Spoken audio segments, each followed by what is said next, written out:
கர்த்தருடைய பரிசுத்த நாமத்திற்கு மகிமை உண்டாவதாக. இந்த வாய்ப்பை கொடுத்த கர்த்தாதி கர்த்தருக்கும் பிரதர் டேனியல் அவர்களுக்கும் என்னுடைய அன்பு கலந்த நன்றியை தெரிவித்துக் கொள்கிறேன். என்னுடைய பெயர் ஜே மேரி சித்ரா. நான் இப்பொழுது ஒரு சிறிய பாடலோடு என்னுடைய சாட்சியை ஆரம்பிக்க ஆசைப்படுகிறேன். என் கூடவே இரும் ஓ இயேசுவே, நீர் இல்லாமல் நான் வாழ முடியாது. என் பக்கத்திலே இரும் ஓ இயேசுவே, நீர் இல்லாமல் நான் வாழ முடியாது. கண்ணீர் சிந்தும் நேரத்தில் நீர் தாயுமானீரே, காயப்பட்ட நேரத்தில் நீர் தகப்பனானீரே. கண்ணீர் சிந்தும் நேரத்தில் நீர் தாயுமானீரே, காயப்பட்ட நேரத்தில் நீர் தகப்பனானீரே. என் அம்மாவும் நீரே, என் அப்பாவும் நீரே, எனக்கெல்லாமே நீங்க தானப்பா. என் அம்மாவும் நீரே, என் அப்பாவும் நீரே, எனக்கெல்லாமே நீங்க தானப்பா. என் கூடவே இரும் ஓ இயேசுவே, நீர் இல்லாமல் நான் வாழ முடியாது. வியாதியின் நேரத்தில் வைத்தியரானீரே, சோதனை நேரத்தில் நண்பரானீரே. வியாதியின் நேரத்தில் வைத்தியரானீரே, சோதனை நேரத்தில் நண்பரானீரே. என் வைத்தியர் நீரே, என் நண்பரும் நீரே, எனக்கெல்லாமே நீங்க தானப்பா. என் வைத்தியர் நீரே, என் நண்பரும் நீரே, எனக்கெல்லாமே நீங்க தானப்பா. என் கூடவே இரும் ஓ இயேசுவே, நீர் இல்லாமல் நான் வாழ முடியாது. கர்த்தருடைய பரிசுத்த நாமத்திற்கு ஸ்தோத்திரம் உண்டாவதாக. இப்பொழுதும் என்னுடைய அம்மா பெயர் சுசேமாள், என்னுடைய அப்பா பெயர் ஜேம்ஸ். என்னுடைய அப்பா டால்மியாஸ் மேனுஃபேக்டரியில் ஃபிட்டராக ஒர்க் பண்ணிக்கிட்டு இருந்தாங்க. என்னுடைய அம்மா ஹவுஸ் ஒய்ஃபாக இருந்தாங்க. எங்கள் வீட்டில் 6 பெண் பிள்ளைகள், ஒரு பையன். என்னுடைய அப்பா ஒரு நல்ல பக்தி உள்ள ஒரு நீதிமானாக இருந்தாங்க. என்னுடைய கண் கூட நாங்கள் அதெல்லாம் எங்கள் சின்ன வயசில் பார்த்து வளர்ந்தோம். உபதேசியார் குடும்பத்தை சேர்ந்தவங்க. ஆர்சி குடும்பத்தில், ஆர்சியில் ரொம்ப பக்தி உள்ளவங்க. மாதா மேலே பக்தி, மற்ற புனிதர்கள் மேலே பக்தி. என்னுடைய வீட்டில் பார்த்தீங்கன்னா ஃபுல்லாக ஒரே ஃபோட்டோவாக தான் இருக்கும். எல்லா ஆரோக்கிய மாதா ஃபோட்டோ, சகாய மாதா ஃபோட்டோ, அந்தோணியார், செபஸ்தியார், இப்படி நிறைய ஃபோட்டோஸ் இருக்கும். எல்லாத்துக்கும் மாலை போட்டு, எல்லாத்துக்கும் சாம்பிராணி போட்டு, செவ்வாய் வெள்ளியில் அப்படியெல்லாம் பண்ணுவாங்க. டெய்லி நைட்டு எல்லோரும் தூங்குறதுக்கு முன்னாடி, நைட்டு சாப்பாடு சாப்பிட்றதுக்கு முன்னாடி எல்லாரும் முழங்கால் போட்டு எல்லாரும் ப்ரேயர் பண்ணாதான் நைட்டு சாப்பாடு. எங்கள் அப்பா போய் சாப்பாடு சாப்பிட்டுருக்காங்களா யாராவது அப்படின்னு பார்த்துட்டு தான், செக் பண்ணிட்டு வந்து தான் அதுக்கப்புறம் எங்களை இது பண்ணுவாங்க. அந்த அளவுக்கு ரொம்பவும் பக்தியாக இருந்தாங்க. அதே போல் 1 மணி நேரம் ஜெபமாலையும் முட்டி போட்டு தான் சொல்லணும். யாரும் அந்த முட்டியில் கூட செத்த உட்காரக்கூடாது. அப்படி ஒரு ஆச்சாரமான ஒரு குடும்பத்தில், ஆர்சி குடும்பத்தில் நாங்கள் இருந்தோம். சிஸ்டர்ஸ், ஃபாதர், இவங்கெல்லாம் என்ன சொல்லுவாங்கனாக்க, எங்கள் வீட்டு பிள்ளைங்களை மட்டும் ஸ்கூலில் திட்ட மாட்டாங்க. ஏன்னா டெய்லி காலையிலையும் சாயந்தரமும் 2 வேளையுமே ஒரு நாளில் நாங்கள் சர்ச்சுக்கு போவோம். அங்கே நாங்கள் எல்லாமே சர்ச்சே நடக்காதுன்னு சொல்லலாம். அந்த அளவுக்கு ஒரு ரொம்ப பக்திமான் எங்கள் அப்பா. எங்களெல்லாம் ரொம்ப சர்ச்சுக்கு போகிறது, ஜெப காரியங்கள்லாம் ரொம்ப ஒரு இதாக வளர்த்தாங்க. எங்கள் அப்பா நல்லா படித்தவங்களா இருந்ததுனால எங்களையும் பிள்ளைங்க எல்லாரையுமே 7 பிள்ளைங்களையுமே படிக்க வைக்கணும்னு ஆசைப்பட்டாங்க. பணம் கட்டி தான் படிக்க வச்சாங்க. ஹோலி கிராஸ் கான்வென்ட்டில். ரொம்ப கஷ்டமான ஒரு சூழ்நிலை தான். நல்ல ஃபுட்டு, நல்ல கிளாத்து, இதெல்லாம் கிடைக்கிறதே கஷ்டம்தான். அந்த மாதிரி சூழ்நிலையில் நான் எப்படி படிப்பேன்னா, சுமாராக கொஞ்சம் மேலே எல்லா பாடத்துலையும் பாஸ் பண்ணுவேன். ஒரு 60க்கு மேலே வாங்குவேன். இப்படி தான் படிச்சுட்டு இருந்தேன். ரொம்ப இன்ட்ரெஸ்ட் வந்து எனக்கு இந்த ஸ்பீச் காம்படிஷன், இந்த எக்ஸ்ட்ரா கரிக்குலர் ஆக்டிவிட்டீஸு, இது மாதிரி ஐட்டங்களை தான் ரொம்ப இன்ட்ரெஸ்டாக இருப்பேன்.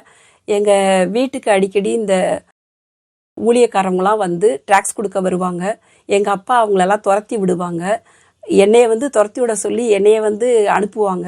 நான் போய் துரத்தி விட்டுட்டு வருவேன். அந்த மாதிரி ஒரு ரொம்ப ஆர்சியில் தான் வைராக்கியமாக இருந்தோம் நாங்கள் எல்லாருமே. இப்படி நாங்கள் வாழ்ந்துட்டு இருக்க நாட்களில் தான் 10th பாஸ் பண்ணி எங்கள் அப்பா என்னைய காமர்ஸ் குரூப் எடுக்க சொன்னாங்க. அந்த காமர்ஸ் எக்கனாமிக்ஸ் குரூப் எடுத்து அதில் +1 +2 படித்தேன். அதே ஹோலி கிராஸ் கான்வென்ட்டில். அதுலேயும் வந்து 797 மார்க் அவ்வளோதான் எடுத்திருந்தேன். அதனால எங்கள் அப்பா டீச்சர்ஸ் ட்ரைனிங் படி, டிப்ளமா படி அப்படின்னு சொன்னாங்க. 12th முடிக்கிற வரைக்கும் எங்கள் அப்பா வந்து வீட்டில் ப்ரேயர் பண்ண சொல்லுவாங்க, சர்ச்சுக்கு அனுப்புவாங்க. ஆனாலும் எனக்கு அதில் இன்ட்ரெஸ்ட் இல்லாமல் இருந்துச்சு. எனக்கு எப்படா எங்கள் அப்பாவை விட்டுட்டு வெளியில் ஹாஸ்டலில் போய் படிப்போம், ஏன்னாக்கா இவர் வந்து காலையிலையும் சர்ச்சுக்கு போக சொல்கிறாரு, நைட்டும் சர்ச்சுக்கு போக சொல்கிறாரு, போயிட்டு வந்தோடனேயும் 1 மணி நேரம் முட்டி போட சொல்கிறாரு.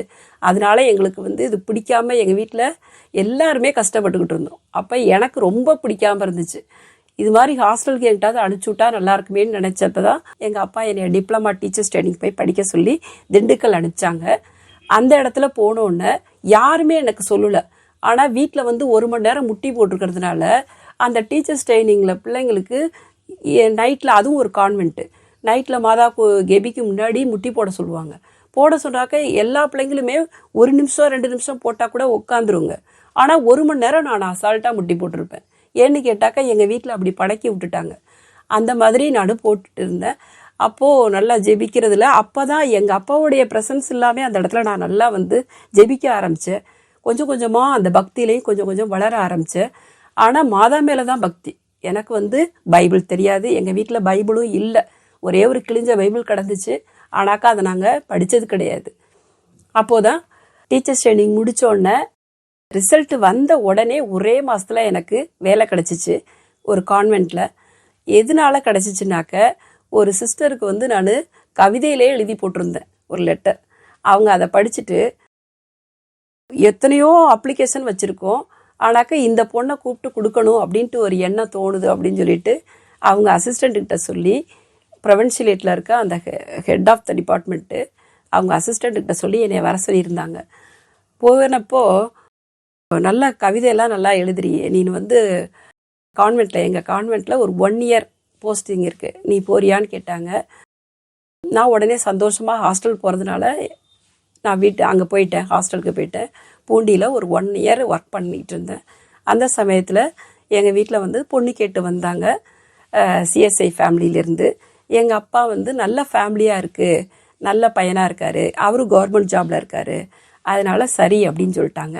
அதுக்கப்புறமா எங்கள் அப்பா அம்மாவும் அவங்க மாப்பிள்ளையோட அப்பா அம்மாவும் இணைஞ்சு பேசி சிஎஸ்ஐ முறைப்படி எனக்கு கல்யாணம் நடந்துச்சு. ரொம்ப கிராண்டாகவே நடந்துச்சு. என்னுடைய கணவர் பெயர் மார்ட்டின் சாம்வேல். தமிழ்நாடு டிரான்ஸ்போர்ட் கம்பெனியில் அக்கௌண்டண்ட்டாக இருந்தாங்க, ஹெட் ஆஃபீஸில். அவர் மிகுந்த நல்ல பக்தி வைராக்கியம் உள்ளவர் தான் அவரும். ஆனால் அந்த சிஎஸ்ஐ முறைப்படி அந்த சர்ச்சுக்கு தான் என்னை கூட்டிகிட்டு போவாங்க. அப்படி போகும்போது பைபிள் எடுத்துகிட்டு வர சொல்லுவாங்க. எனக்கு அது பைபிள் எடுத்துகிட்டு போகிறதே பிடிக்காது.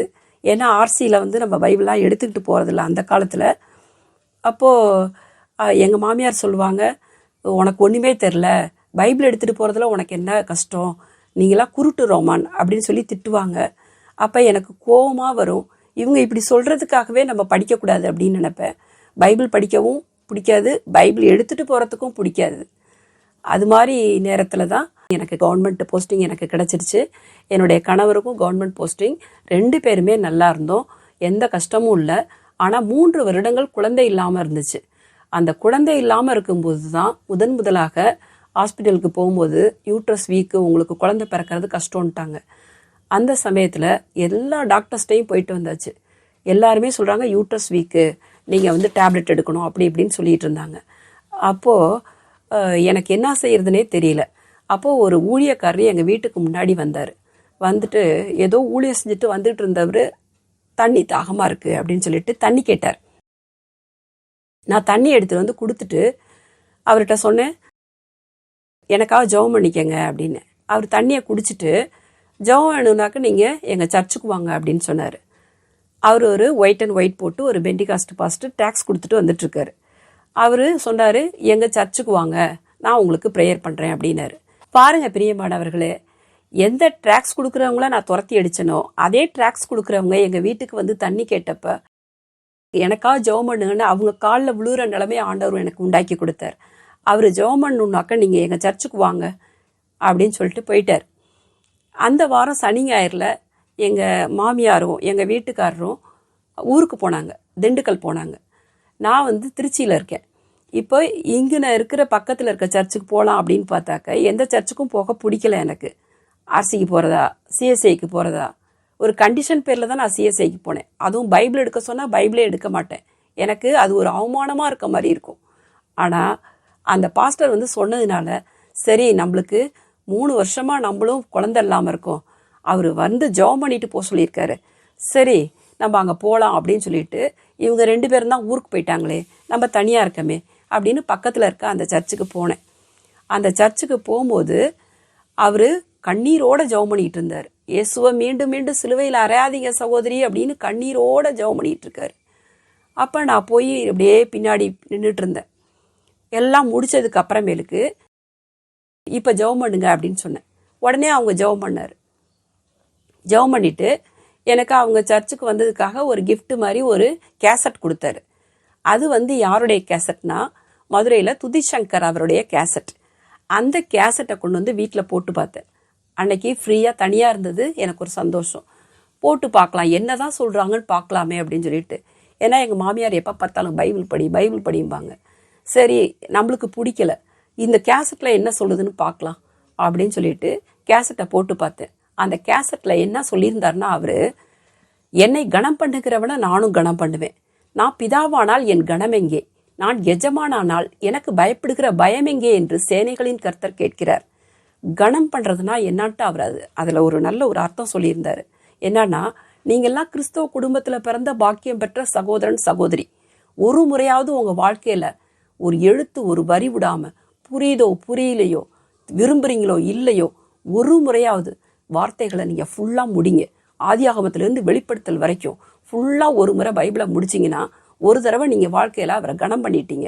ஏன்னா தேவன் வார்த்தையில் தான் வாசமாக இருக்கார், கையினால் கட்டப்பட்ட சிலைகளில் கிடையாது. அந்த வார்த்தைகளை நீங்கள் கனம் பண்ணீங்கன்னா அவர் உங்களை கனம் பண்ணுவார். ஏன்னா அவர் வாக்கு மாறாத தேவன். என்னை கனம் பண்ணுகிறவனை நானும் கனம் பண்ணுவேன், நான் பிதாவானால் என் கனம் எங்கே, நான் எஜமானா எனக்கு பயப்படுகிற பயம் எங்கே அப்படின்னு சொல்லி கேட்டிருக்காருன்னு சொன்னார். அப்போ நான் உடனே என்ன பண்ணேன், சரி ஒரு எழுத்து ஒரு வரி விடாமல் ஹோல் பைபிளையும் முடித்தோம்னாக்க நம்மளுக்கு நம்ம ஒரு தடவை கனம் பண்ணிட்டோன்னு அர்த்தம். அப்போ நம்ம கனம் பண்ணவங்கள அவரு நம்மளை கனம் பண்ணுவாரா, அப்போ நம்மளுக்கு ஒரு குழந்தைய கொடுப்பாரா, நம்ம வாழ்க்கையில் ஒரு அற்புதத்தை செய்வாரா அப்படின்னு சொல்லிட்டு நான் ஃபுல்லாக ஒரு முறை படிக்கிறதுக்கு என்னை ஒப்பு கொடுத்தேன். முதல்ல ஆர்சி பைபிள் தான் படிக்கணும் அப்படின்ட்டு எனக்கு ஒரு வைராக்கியம். நேராக எங்கள் பெரியப்பா வந்து அந்த வடுகர்பேட்டை பாஸ்கா நடக்கும், அதில் யூதாஸா நடிப்பார். அவர் தான் அந்த பைபிள், சிறுவம், அந்த தீர்த்தம் எல்லாம் வித்துக்கிட்டு இருப்பார், சிலுவையெல்லாம். அவர்கிட்ட போய் ஒரு பைபிள் கேட்டேன். ஒரு 30 வருஷத்துக்கு முன்னாடி இது நடந்தது. பைபிள் கேட்டோன்னே அவர் என்ன செஞ்சார், சரி 50 ரூபான்னு சொன்னார். கொடுத்து வாங்கிட்டு வந்து வீட்டில் 72 ஆகமும் இருக்குது, அதில் தள்ளுபடி ஆகமத்தெல்லாம் சேர்த்து 72 ஆகமும்.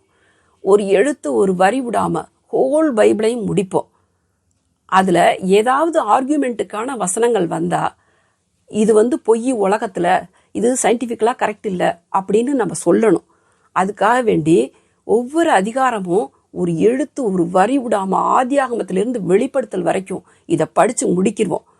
ஒரு தடவை கணம் பண்ணிட்டோம்னா நம்மளுக்கு கர்த்தர் வந்து ஒரு குழந்தைய கொடுப்பார் அப்படிங்கிற விசுவாசத்தோட படிக்க ஆரம்பித்தேன். அப்படி கொடுக்கலனாக்க இது போய் அப்படின்னு சொல்கிறதுக்காக நான் படிக்க ஆரம்பித்தேன். இதில் இருக்க கான்ட்ராஸ்டான வசனத்தெல்லாம் நம்ம குறித்து வச்சுக்கணும் அப்படின்னு என்ன செய்வேன், நைட்டு 1 மணிக்கு மேலே எப்போ எந்திரிச்சாலும் மூஞ்சி கைக்கால் கழுவிட்டு வந்து நான் படிக்க ஆரம்பிச்சிடுவேன். ஒரு 5 அதிகாரம் டெய்லி காலையில் 1 மணிக்கு மேலே முழங்கால் போட்டு ஒரு அதிகாரம் 2 அதிகாரம், அதுக்கப்புறம் ஒரு 5 அதிகாரம் படித்து முடிச்சுட்டு ஒரு ஜெபம் பண்ணிட்டு வந்து படுத்து தூங்கிடுவேன். காலையில் 5:30க்கு எழுந்திரிச்சு என்னுடைய வேலைகளை முடிச்சுட்டு நான் ஸ்கூலுக்கு போவேன். அப்போது அந்த மாதிரி படிச்சுக்கிட்டு இருக்கும்போது 2 வருஷம் ஆச்சு நம்ம ஒரு தடவை முடிக்கிறதுக்கு. அப்படி முடிக்கிறதுக்குள்ளாரையுமே நான் என்ன சொல்லியிருந்தேன்னா, ஆண்டவர்கிட்ட ஒரு தடவை நான் ஃபுல்லாக முடிச்சுக்கிறேன், அதுக்கப்புறம் எனக்கு ஒரு குழந்தைய கொடுத்தா போதும். ஏன்னா இவ்வளோ வருஷம் உங்களை தேடாமல் இருந்துட்டேன். ஆனால் இந்த ஒரு தடவை முடிச்சதுக்கப்புறம் எனக்கு குழந்தைய கொடுங்க. கணம் பண்ணுறதுக்குள்ளே நான் முந்திக்கணும், நீங்கள் முந்திக்க வேண்டாம், நானே முந்திக்கிறேன் அப்படின்னு சொல்லிட்டு ஒரு தடவை முடிச்சதுக்கப்புறம் எனக்கு ஒரு குழந்தைய கொடுத்தா போதும்னு சொல்லி ஜெபம் பண்ணேன். ஆனால் நான் எரேமியா வந்துக்கிட்டு இருக்கும்போதே பழைய ஏற்பாடு முடிக்கிறதுக்குள்ளாரையுமே ஆண்டவர் எனக்கு ஒரு குழந்தைய கொடுத்துட்டாரு. கர்த்தருடைய பரிசுத்த நாமத்திற்கு ஸ்தோத்திரம். மருத்துவர்கள் எந்த இடத்துல முடியாதுன்னு கையை விரிச்சாங்களோ அந்த இடத்துல பரம மருத்துவராகிய இயேசு கிறிஸ்து முடியும் அப்படின்னு சொல்லி கை தூக்குனார். அப்போ ஒரு தடவை படிச்சு முடிச்ச உடனே அதுக்கப்புறம் நான் பிள்ளை பிறந்தோடனே அதுக்கப்புறமும் நான் எவ்வளோ சஃபரிங்ஸ் இருந்தாலும் ஸ்கூலுக்கும் போயிட்டு பிள்ளையும் வளர்த்துக்கிட்டு சர்வெண்ட்டு எங்கள் மாமியார் எல்லாருமே இருப்பாங்க, எல்லாத்துக்கும் செய்கிற எல்லா வேலைகளையும் கரெக்டாக செஞ்சுட்டு முதலாவது நான் அந்த வேதத்தை படித்தோன்னா கற்றுக்கிட்டது அந்த வேத வசனங்களுக்கு கீழ்ப்படிஞ்சாதான் பரலோகம். அந்த கீழ்ப்படிய ஆரம்பித்தேன். பெரியவங்கள்ட்ட ஏற்று பேசாததெல்லாம் எப்படி நடந்துக்கணும், எப்படி பேசணும், எல்லாமே எனக்கு அதுக்கப்புறம் தான் புரிய ஆரம்பிச்சிச்சு. ஏன்னா நம்மளை கண்ணாடியில் பார்க்கறதுக்கு பதிலாக பைபிளில் பார்த்தோம்னா நம்மளுடைய எல்லா குறைகளும் அதில் வெளியில் தெரியும். அப்போது அதுபடி நடக்க ஆரம்பித்தேன். ஒரு தடவை முடிச்சதுக்கப்புறம் நல்லபடியாக ஒரு குழந்தை பிறந்துச்சு. அப்படி ஒரு குழந்தை பிறந்தா அதை நம்ம ஊழியத்தில் வளர்க்கணும் அப்படின்னு சொல்லி அந்த பிள்ளைக்கு சாமுவேல்னு பேர் வச்சு ஊழியத்துலையும் வளர்க்கணும்னு சொல்லி அவனை பொருத்தனை பண்ணியிருந்தேன். குழந்தை பிறந்ததுக்கப்புறம் அந்த ஆர்சி பைபிள்லாம் முடிச்சதுக்கப்புறம் அதில் சிலை வழிபாடு செய்கிறவன் விபச்சாரம் செய்கிறான்ட்டு குறிப்புனே போட்டு பக்கத்து இருக்குது. அதெல்லாம் படிக்கும்போது இதெல்லாம் பார்த்துட்டும் எப்படி இவங்க போய் அந்த ஆர்சி சர்ச்சில் விபச்சாரம் பண்ணுறான்னு இருக்குது, இந்த மாதிரி சிலை வழிபாடு செய்கிறாங்களே அது தப்பு அப்படின்னு சொல்லி ஃபாதர்கிட்ட போய் சொன்னேன். அந்த ஃபாதர் இனிமேலுக்கு உங்களுக்கு இங்கே கம்யூனியன் கிடையாது அப்படின்னு சொல்லிட்டாங்க. எங்கள் குடும்பத்துக்கே கொடுக்க மாட்டேன்னு சொல்லிட்டாங்க. எங்கள் அப்பாவுக்கு கல்ற தர மாட்டேன்னு சொல்லிட்டாங்க. நிறைய பிரச்சனைகள் உருவாச்சு. அதுக்கப்புறம் திரும்ப பார்த்தீங்கன்னா 2வது தடவையாக படிக்க ஆரம்பித்தேன். அது ஞான ஸ்நானம் போய் எடுத்துட்டு அதுக்கப்புறமேலுக்கு பைபிள், இந்த காமன் பைபிள் வாங்கிட்டேன். அதாவது ஆவிக்குரிய 66 ஆகமும் உள்ள ஒரு சிஎஸ்ஐ சர்ச்சில் போய் ஒரு பைபிள் ஒன்று புதுசாக வாங்கிட்டேன். அதை படிக்க ஆரம்பித்தேன். 2வது முறையாக படிக்கிறதுக்கு ஆரம்பித்தேன். என்னதான் கிடைக்குதுன்னு பார்ப்போம். ஒரு தடவை கணம் பண்ணிட்டாரு, இனி அடுத்தடுத்து எப்படி கணம் பண்ணுவார், எதை எதிர்பார்த்தால் நம்மளுக்கு எது கிடைக்கும் அப்படிங்கிற ஒரு அப்போதைக்கு எனக்கு இருந்த அந்த குறைந்த நாலேஜுக்கு படித்தா ஒரு கணம் பண்ணுவார், ஒரு அற்புதம் நடக்கும். இது ஒன்று தான் என்னுடைய மைண்டில் செட் ஆனது. அடுத்து 2வது தடவை படிக்க ஆரம்பிக்கும்போது அதுக்கும் 2 வருஷம் ஆணுச்சு. அதில் முக்கியமான வசனங்களெல்லாம் நான் போய் அன்னன்னைக்கு டைரியில் எழுதி வச்சு அதை ஸ்கூலில் போய் இன்டர்வல், லஞ்ச் அவர், லெஷர் டைம்லலாம் படிப்பேன், மனப்பாடம் பண்ணுவேன், மற்றவங்களுக்கு சொல்லுவேன். இப்படியெல்லாம் நீங்களும் படிங்க, உங்களுக்கும் அற்புதம் செய்வார் அப்படின்னு சொல்லிட்டு ஒரு 160 பேருக்காவது நான் சொல்லியிருப்பேன். என்னோட பஸ்ஸில் வர்றவங்க போகிறவங்க, பால்வாடி, எல்லாம் சத்துணவில் வேலை செய்கிறவங்க, டீச்சர்ஸ் எல்லாத்துக்குமே சொல்லுவேன். அப்போது 2வது முறையாக படிக்க ஆரம்பித்த போது ஞானஸ்நானம் வாங்கிட்டு அந்த பைபிள், நம்ம ஆவிக்குரிய ஒரு பைபிளை வாங்கிட்டு அதை படிக்க ஆரம்பித்தேன். முடிக்கிறதுக்குள்ளார நல்லபடியாக நான் 6 வருஷம் எதிர்பார்த்த டிரான்ஸ்ஃபர் ஒரு பைசா செலவு இல்லாமல் ரோட்டு மேலே ஸ்கூலில் கிடச்சிச்சு. எனக்கு முன்னாடி வருஷம் வந்தவங்களாம் 15,000 கொடுத்து வந்தாங்க அந்த காலத்துலேயே. ஆனால் எனக்கு ஒரு பைசா செலவு இல்லாமல் ரோட்டு மேலே ஸ்கூலில் கிடச்சிச்சு. ஒரு பிளாட் ஒன்று வாங்கினோம். 3வது தடவையாக படிக்க ஆரம்பித்தேன். ஒவ்வொரு தடவை படிக்கிறதுக்கும் 2 வருஷம் ஒதுக்கிடுவேன். அப்படி 3வது தடவையாக படிக்கும்போது இன்னொரு பிளாட் வாங்கினோம், இன்னொரு டிரான்ஸ்ஃபர் கிடச்சிச்சு. அது இன்னும் ரோட்டு மேலே ஸ்கூலில் டவுன் பக்கமாகவே கிடச்சிருச்சு. என்னுடைய ஹஸ்பண்ட் பக்கத்துலேயே எனக்கு வேலைக்கு கிடச்சிருச்சு. எனக்கு ரொம்ப சந்தோஷமாக இருந்துச்சு. அப்போ 4வது தடவையாக படிக்க ஆரம்பித்தேன். படிக்க ஆரம்பிக்கும் போது எனக்கு 2வது ஒரு பையன் பிறந்தான். கர்த்தருடைய பரிசுத்த நாமத்திற்கு ஸ்தோத்திரம். 5வது தடவையாக படிக்க ஆரம்பித்தேன். அப்போது ஒரிசாவில் பூகம்பம் வந்துச்சு 2000. அப்போது நான் என்ன நினச்சேன், இந்த ஒரிசாவில் பூகம்பம் வந்த மாதிரி இந்த நம்ம வாழ்கிற பகுதியில் ஒரு பூகம்பம் வந்தால் கர்த்தர் அந்த நிமிஷம் வரைக்கும் உள்ள நம்மளுடைய பாவங்களை மன்னிச்சு, பாவ எண்ணங்களை மன்னிச்சு நம்மளுக்கு பரலோக ராஜ்யத்தில் ஒரு வீடு கொடுக்கணும். அதுக்காக வேண்டி ஜெபம் பண்ண ஆரம்பித்தேன். பார்த்தீங்கன்னாக்கா இங்கே ஒரு பூமியிலேயே கர்த்தர் ஒரு வீடு கட்ட கிருபை செய்தார். அந்த வீட்டு மாடியில் இப்போ சர்ச் நடந்துட்டுருக்கு. கர்த்தருடைய நாமம் மகிமைப்படுவதாக. அடுத்ததா 6வது தடவையாக படிக்க ஆரம்பித்தேன். இப்படி கர்த்தர் எனக்கு கிருபைன்னு தான் சொல்லணும். தகுதி இல்லாதவர்களுக்கு வழங்கப்படும் தேவனுடைய இரக்கம். 6வது தடவையாக படிக்க ஆரம்பிக்கும்போது அதுக்கு முன்னாடி நடந்த விஷயங்களை பார்த்தோம்னா எனக்கு பர்சனலாக ஒவ்வொரு முறை படிக்கும்போதும் ஒவ்வொரு அற்புதம் நடந்த மாதிரி எங்கள் குடும்பத்தில் எங்கள் அப்பா அம்மா என்னுடைய சகோதர சகோதரிகள் எல்லாருக்கும் போய் எனக்கு செஞ்ச அற்புதங்களெல்லாம் ஆண்டவர் செஞ்சதெல்லாம் சொல்லி சொல்லி அவங்க எல்லாருமே எனக்கு கொடுக்கறத பார்த்து அவங்களும் படிக்க ஆரம்பித்தாங்க. எல்லாரும் ஒரு டைம் ஃபுல்லாக முடிச்சு அப்புறம் 2வது டைம் படித்து அவங்களுக்கும் அற்புதங்கள் பெருகிட்டே போணுச்சு. ஏன்னா என்னை கனம் பண்ணுறவனை நான் கனம் பண்ணுவேன்னு சொல்லியிருக்காரு. இது உண்மையான வார்த்தை, இது வாக்கு மாறாத தேவனுடைய வார்த்தை. அவர் மனமாற மனுபுத்திரன் அல்ல. நீங்களும் படிங்க, உங்களுக்கும் அற்புதம் நடக்கும். பார்க்குற எல்லாத்துக்கிட்டையும் நான் சொல்லுவேன் அது. அதனால எங்கள் வீட்லேயும் எல்லாரும் படிக்க ஆரம்பித்தாங்க. எல்லாரும் ரட்சிக்கப்பட்டு கர்த்தருடைய கிருபையினால ஞானஸ்நானம் வாங்கிட்டாங்க. ஆவிக்குரிய சபைகளுக்கு போக ஆரம்பித்தாங்க. அவங்கவுங்க வாழ்க்கையில் அற்புதம் நடந்துச்சு. எங்கள் வீட்டில் 6 பொண்ணு 1 பையன். சாப்பாடு கூட ஒரு காலத்துலலாம் நாங்கள் கஷ்டப்பட்டுருக்கோம். ஆனால் எல்லா பிள்ளைங்களும் படித்து முடிக்க எல்லாருமே ஒரு டிப்ளமா டீச்சர்ஸ் ட்ரைனிங் முடிச்சுட்டு எல்லாருமே டீச்சர். 6 பேரும் டீச்சர். கர்த்தருடைய நாமம் மகிமைப்படுவதாக. எல்லாருமே வெல் செட்டில்டு. அதே போல் என்னுடைய அண்ணனும் மிலிட்ரியில் இருந்தாங்க. அண்ணியும் டீச்சர் தான். ஒருவர் கூட கஷ்டப்படலை. எதுக்காக நாங்கள் பூமிக்குரிய ஒரு ஆசீர்வாதத்துக்கு கஷ்டப்பட்டோமோ ஒரு கஷ்டம் கூட எங்களுக்கு இல்லவே இல்லை. எல்லாருமே வெல் செட்டில்டு. என்னுடைய அப்பா 2 முறை வேதத்தை முடிச்சிருக்காங்க. அம்மா ஒரு 5-6 முறை முடிச்சிட்டாங்க. என்னுடைய குடும்பத்தில் இருக்க மற்ற சகோதர சகோதரிகள் 5 தடவைக்கு மேலே தான் முடிச்சிருக்காங்க. என்னுடைய கடைசி சகோதரியை 10 முறைக்கு மேலே முடிச்சிருக்காங்க. ஆண்டவருடைய கிருபை. அதே போல் 6வது தடவையாக நான் வேதத்தை படிக்கும்போது எனக்கு நினச்சி பார்த்தேன், எனக்கு என்னென்ன தேவை. ஒரு மனுஷனுக்கு தேவையே நல்ல ஒரு கவர்மெண்ட் ஜாபு, நல்ல ஒரு வீடு, குழந்தை செல்வம், இதுதான் தேவை. உண்ண உணவு, உடுக்க உட, இருக்க இடம், எல்லாத்தையும் ஆண்டவர் கொடுத்துட்டாரு.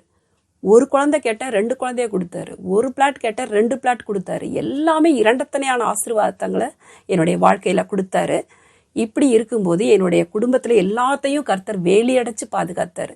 யோபுவை எப்படி வேலியடைச்சு பாதுகாத்தாரோ அது போல வேலியடைச்சு பாதுகாத்தார். ஒருவர் கூட எங்கள் வீட்டில் கஷ்டப்படலை. எல்லாரும் பைபிளை தூக்கி ரட்சிக்கப்பட்டு ஞானஸ்நானம் வாங்கி எல்லாருமே பூமிக்குரிய ஆசீர்வாதங்களால் நிரப்பப்பட்டாங்க. எல்லாரும் ஞானஸ்நானம் வாங்கிட்டாங்க. எனக்கு அது ஒரு பெரிய சந்தோஷமாக இருந்துச்சு. மற்றவங்கள்ட்டையும் சொல்லி நிறைய பேர் சொன்னவங்க எல்லாருமே அதை ஏற்றுக்கொண்டு ஒவ்வொரு தடவை பைபிள் படிக்க தன்னை ஒப்பு கொடுத்ததையும் நான் பார்த்தேன். ஆனால் அந்த காலத்தில் நான் ரட்சிக்கப்பட்டிருந்தனே ஒழிய மற்றபடி நான் ஊழியத்துக்கு போகலை. அப்போ நான் நினச்சேன், எனக்கு ஒரு ஊழியம் செய்யணும்னு ஒரு ஆசை வந்துச்சு. என்னுடைய கணவர் ரட்சிக்கப்படணும், என்னுடைய கணவரோட நான் ஊழியத்துக்கு போகணும்னு ஆசைப்பட்டேன். 6வது தடவையாக நான் பைபிள் படிச்சுட்ருக்கேன். இந்த வேதத்தை படித்தா நிறைய அற்புதங்கள் நடக்குதுன்னு சொல்லி எல்லாருக்கும் சொல்லி இதை எப்படியாவது படிக்க வைக்கணும், அதற்காக ஊழியம் செய்யணும் அப்படின்னு சொல்லி நான் ஆசைப்பட்டேன். ஆனால் அது ஒரு சோதனை மாதிரி பார்த்தீங்கன்னாக்க எல்லா விதத்துலேயும் ஆசீர்வாதமாக யோபுவை போல வேலி அடைச்சு பாதுகாத்த தேவன் இந்த ஒரு விஷயத்தில் என்னுடைய வாழ்க்கையில் ஒரு பெரிய இழப்பை சந்திக்க நேரிட்டது. என்னுடைய கணவர் ஹார்ட் அட்டாக்ல இறந்து போனார். இதை நான் எதிர்பார்க்கவே இல்லை. எல்லாரும் யார்கிட்டலாம் சொன்னனோ அவங்க எல்லாரும், ஏன் உங்களுக்கு இப்படி நடந்துச்சு, ஏன் நடந்துச்சு, நீங்கள் எல்லாத்துக்கும் சொல்லுவீங்களே, இப்போ உங்களுக்கு ஏன் இப்படி நடந்துச்சு, இப்போ நாங்கள் படிக்கிறதா இல்லையா, சில ஹிந்து டீச்சர்ஸ்லாம் கேட்குறாங்க, படிக்கிறதா இல்லையா அப்படின்னு கேட்குறாங்க. அப்போ எனக்கு என்ன சொல்கிறதுனே தெரியல. தாவீது சொன்ன மாதிரி நலமானதை பேசாதபடி ஊமையனை போல் இருந்தேன்னு சொல்கிற மாதிரி 1 மாதம் வரைக்கும் யாருக்கும் எந்த பதிலும் சொல்லாமல் அப்படியே திகைச்சு போய் நான் ரொம்ப மன வலியோட 2 சின்ன குழந்தைங்களை வச்சுட்டு நான் இருந்தேன். எனக்கு அப்பொழுது வயசு 29 இருக்கும். அந்த மாதிரி நேரத்தில் யாருக்கும் எதையும் சொல்கிறதுக்கு நான் விருப்பப்படலை. 1 மாதம் ஆச்சு. ஒரு டீச்சர் எனக்கு லெட்டர் எழுதியிருந்தாங்க, இது மாதிரி உங்களுக்கு இப்படி நடந்ததுனால இப்போ எனக்கு வேதத்தை படிக்கவே பயமாக இருக்குது. இத்தனைக்கும் எங்கள் வீட்டுக்காரர் குடிகாராக இருந்தவர், நான் வேதத்தை படித்து ஜெபிக்க ஒப்பு கொடுக்கும்போது அந்த குடியை விட்டுட்டு அவர் ரட்சிக்கப்பட்டார். நாங்கள் 2 பேரும் சர்ச்சுக்கு போயிட்டுருக்கோம். ஆனாக்கா உங்களுக்கு இப்படி நடந்ததுனால எனக்கு படிக்கிறதுக்கு பயமாக இருக்குது அப்படின்னு சொல்லி போட்டிருந்தாங்க. அப்பொழுது தான் நிறைய இந்த ஊழியக்காரர்களுடைய இரத்த சாட்சிகளுடைய வாழ்க்கை வரலாறுலாம் படிக்கிறதுக்கு என்னை ஒப்பு கொடுத்துருந்தேன். அப்போது நிறைய பேருடைய புஸ்தகங்களை படித்ததுனால அவங்க பட்ட அந்த கஷ்டங்களெல்லாம் நினச்சி பார்த்தேன்.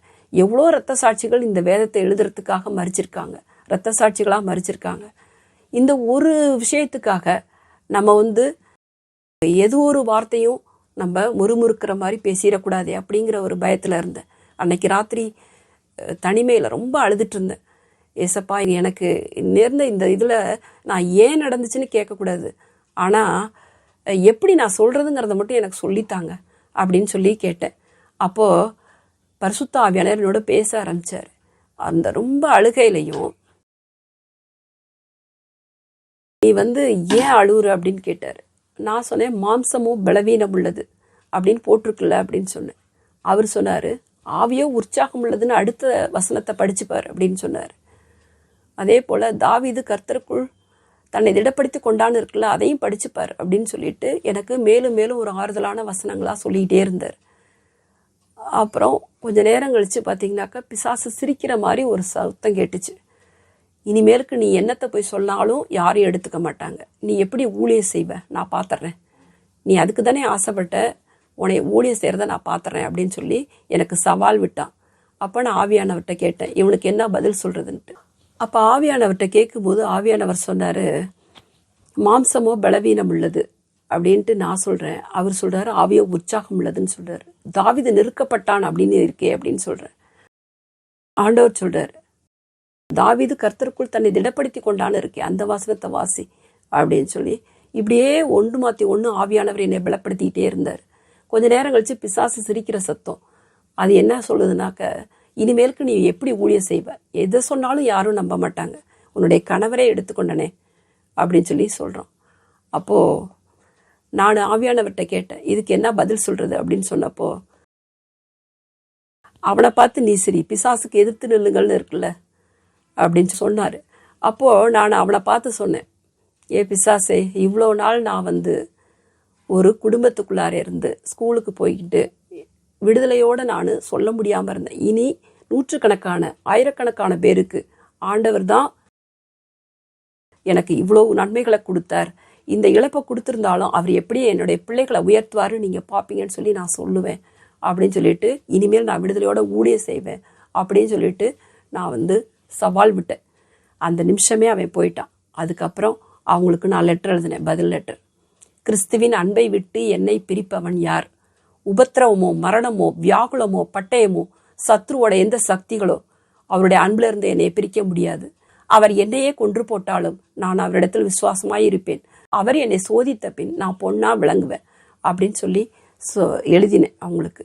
உடனே அவங்க என்ன பண்ணிட்டாங்க, அடுத்த நாளே எனக்கு வீட்டுக்கே வந்துட்டாங்க. இந்த நேரத்துலையும் இப்படி ஒரு தைரியத்தை கொடுத்து பேச வைக்கிற ஒரு தெய்வம்னா நிச்சயமாக அவர் தான் தெய்வம். ரொம்ப சந்தோஷமாக இருந்துச்சு நீங்கள் எப்படி எழுதுனது, நான் நிச்சயமாக பைபிள் படிக்கிறத விட மாட்டேன் அப்படின்னு சொன்னாங்க. அப்படி ஆண்டவர் என்னை தேற்றி அருமையாக வழி நடத்தினார். இப்பொழுதும் என்னுடைய பிள்ளைகளெல்லாம் அவருடைய ஆலயத்திலே வச்சு வளர்க்குறதுக்கு கிருபை செஞ்சார்.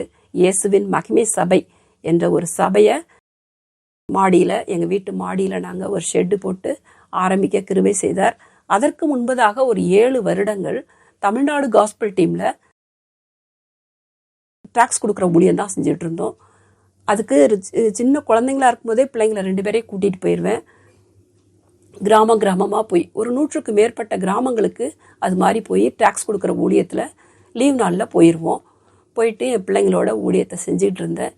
அந்த மாதிரி சமயத்தில் ஒரு நாள் பார்த்திங்கன்னா என்னுடைய பையன் சின்னவன் பெரியவனுடைய முதுகில் உப்பு மூட்டை தூக்கிட்டு ஒரு பெரிய தெருவில் போய் ட்ராக்ஸ் கொடுக்குற ஊழியத்தை செஞ்சிட்ருக்கான்.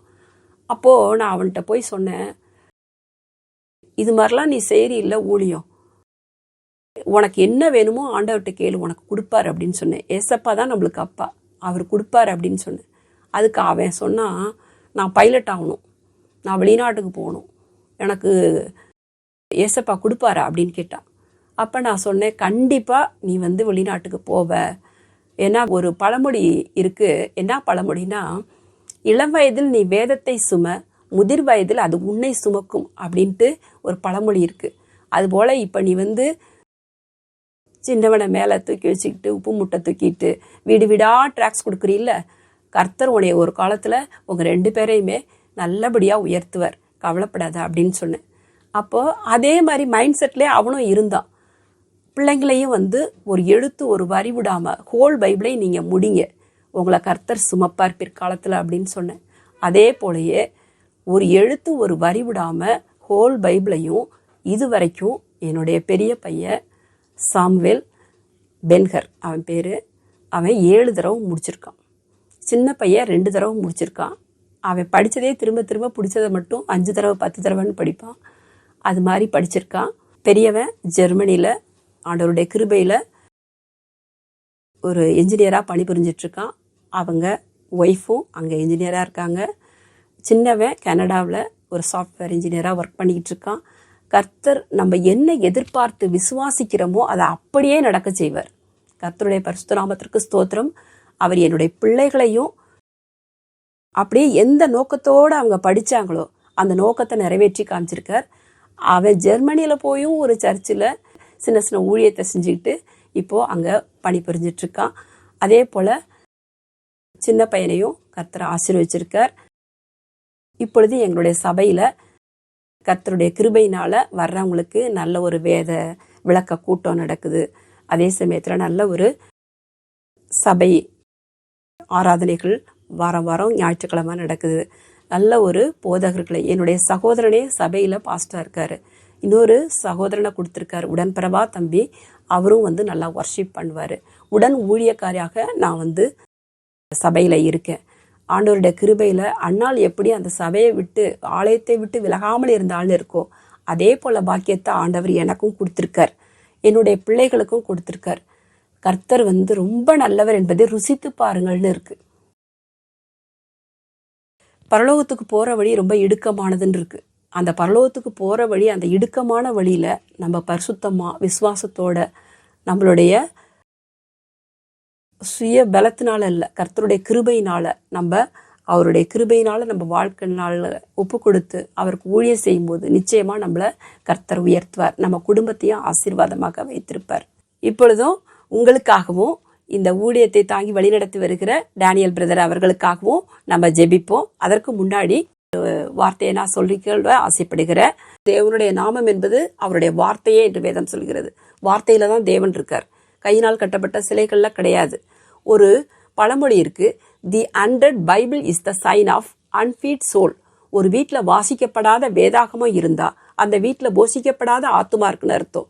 நம்ம 3 வேளை உணவு உடம்புக்கு சாப்பிட்றோம், ஆனால் நம்ம ஆத்துமாவுக்கு உணவு இந்த வேத வசனங்கள் தான். இதை சாப்பிடும்போது நம்ம விசுவாசத்திலையும் பரிசுத்திலையும் பலப்பட்டு பரலோக ராஜ்யத்திற்கு தகுதியுடையவர்கள் ஆகிறோம். நம்மளை வழி நடத்துகிற ஒரே பொருள் இந்த உலகத்தில் கர்த்தருடைய வார்த்தை தான். இந்த வார்த்தையை டெய்லி நம்ம படிப்போம், நம்ம பிள்ளைகளுக்கும் சொல்லிக் கொடுப்போம். கர்த்தர் நம்மளை உயர்த்துவார். இப்பொழுதும் கூட நம்ம ஜெபிப்போம். கர்த்தருடைய பரிசுத்த நாமத்திற்கு மகிமை உண்டாவதாக. இவ்வளவு நேரம் இந்த சாட்சியை கொடுக்க உதவி செய்த இந்த பிள்ளைகளுக்காக ஜெபிக்கிறோம். கர்த்தாவே ஸ்தோத்திரம் ஆண்டவரே. டேனியல் பிரதரை உடைய கரத்தில் ஒப்பு கொடுக்கிறோம். இந்த ஊழியத்தை கண்ணும் கருத்துமாக செய்து வருகிற அந்த மகனுக்கு நல்ல சுகத்தையும் பலத்தையும் நீடித்த ஆயுசையும் கொடுத்து நல்ல ஒரு பொருளாதார வசதிகளை ஏற்படுத்தி கொடுத்து மகனை நீர் கண்மணி போல பாதுகாக்க வேண்டுமாய் கூட ஜெபிக்கிறோம். அவருடைய குடும்பத்தை எல்லாம் உடைய கரத்தில் ஒப்பு கொடுக்கிறோம். பூமிக்குரிய பரத்துக்குரிய ஆசீர்வாதங்களை நான் நிரப்ப வேண்டுமாய் கூட ஜெபிக்கிறோம். அவர் இன்னும் பல பேருக்கு ஒரு ஆசீர்வாதமாய் இருக்க, பல பேரை உடைய கர்த்தாவே சாட்சிகளை ஒப்பு கொடுக்க கிருபை செய்ய வேண்டுமாய் கூட ஜெபிக்கிறோம். கர்த்தாவே, ஒரு சாட்சி என்பது 120 பிரசங்கங்களுக்கு சமம் என்று ஒரு புத்தகத்தில் படித்தேனே. கர்த்தாவே, இவ்வளவு பெரிய அரிய காரியத்தை சாட்சிகளை ஏற்படுத்தி கொடுக்குற அந்த மகனுக்கு கர்த்தாவே நீரே கர்த்தாவே எல்லாமாக இருந்து பாதுகாத்து கொள்ள வேண்டுமாய் கூட ஜெபிக்கிறோம். அரணும் கோட்டையுமாய் இருந்து பாதுகாத்து கொள்ளுங்கப்பா. மகனை வழி நடத்துங்கப்பா. பரலோக ராஜ்யத்திற்கு தகுதிப்படுத்துங்கப்பா. அதே போல இதை கேட்டுக்கொண்டிருக்கிற ஒவ்வொரு சகோதர சகோதரிகளையும் உடைய கரத்தில் ஒப்பு கொடுக்கிறோம். எந்த நோக்கத்திற்காக இந்த சாட்சியை கொடுத்தீங்களோ அந்த நோக்கத்தை நிறைவேற்றுங்க ஆண்டவரே. நாங்கள் எப்படி இந்த நோக்கத்தை கர்த்தாவே இந்த வேதத்தை படித்து பல ஆசீர்வாதங்களை பூமிக்குரிய பரத்துக்குரிய ஆசீர்வாதங்களை பெற்றுக்கொண்டோமோ அதுபோல இங்கு கேட்டுக்கொண்டிருக்கிற ஒவ்வொரு பிள்ளைகளும் கர்த்தாவே பூமிக்குரிய பரத்துக்குரிய ஆசீர்வாதங்களை தங்களுக்கும் தங்கள் பிள்ளைகளுக்கும் சேர்த்து வைக்க வேண்டுமாய் கூட ஜெபிக்கிறோம். உடைய நாம மாத்திரம் மகிமைப்படுவதாக. இயேசுவின் நாமத்தில் எங்கள் ஜெபம் கேளும் எங்கள் ஜீவனுள்ள நல்ல பிதாவே, ஆமென். அன்புக்குரியவர்களே, இப்பொழுது ரிச்சி சேரிட்டி ட்ரஸ்ட் மூலமாக ஒரு கிராமத்தையே தத்தெடுத்து அந்த கிராமத்தில் வசிக்கும் கைவிடப்பட்ட திக்கற்ற முதியோர்களை கண்டுபிடித்து அவர்களுக்கு ஜாதி மதம் என்று பாராமல் தினமும் உணவளித்து வருகிறோம். எனக்கு சாப்பாடு கொடுக்கறதுக்கா ஆளே இல்லை, வீட்டில் சாப்பிடுன்னு சொல்கிறவங்களே இல்லை. அந்த மாதிரி வர வாங்கிட்டேன். இப்படி ரொம்ப வேதனையாக இருந்தேன். நான் நம்மளுக்கு சாகிற நேரத்தில் இன்னும் சுயநாள் கிடச்சின்னு வேதனையாக இருந்தேன். அப்போது ஏசப்பா சாப்பாடு போய் சாப்பிட்லாம் எனக்கு சந்தோஷமாக வந்தேன். வந்து சாப்பிட்டுங்கிறேன். சாப்பாடு போடுறவங்களுக்கெல்லாம் நன்றி ஏசப்பா, நல்லா வாயினாங்க, நல்லா இருக்கணும், எங்களுக்கெல்லாம் சாப்பாடு கொடுக்குறாங்க, நாங்கள் பசியில்லாத சாப்பிட்றோம், அவங்க நல்லா இருக்கணும், அவங்க நல்லா இருந்தால் எங்களுக்கு ஒன்றும் கொஞ்சம் சாப்பாடு சாகிற வழியில் கொஞ்சம் சாப்பாடு கொடுப்பாங்க. எனக்கு யாரும் கிடையாது, பிள்ளை இல்லை, பொண்ணு இல்லை, யாரும் இல்லை. சாப்பாடு பாரு ஐயாவா, நல்லா ஊடு குடும்பம் நல்லா ஆசீர்வதிக்கணும் ஆண்டவரை. ஏச நாமத்தில் மகிமுண்டாட்டு நானே ஒரு அண்ணாச்சி சுவாமி நான் வர்றேன். இந்த காலை கொஞ்சம் முடியல, ஏந்துக்க முடியல, என் உடம்பு ஆரோக்கியத்தை கொடுக்குங்க, ஒரு சாப்பாடு வந்து சாப்பிட்டு பாரு, உடம்பு ஆரே மகுது.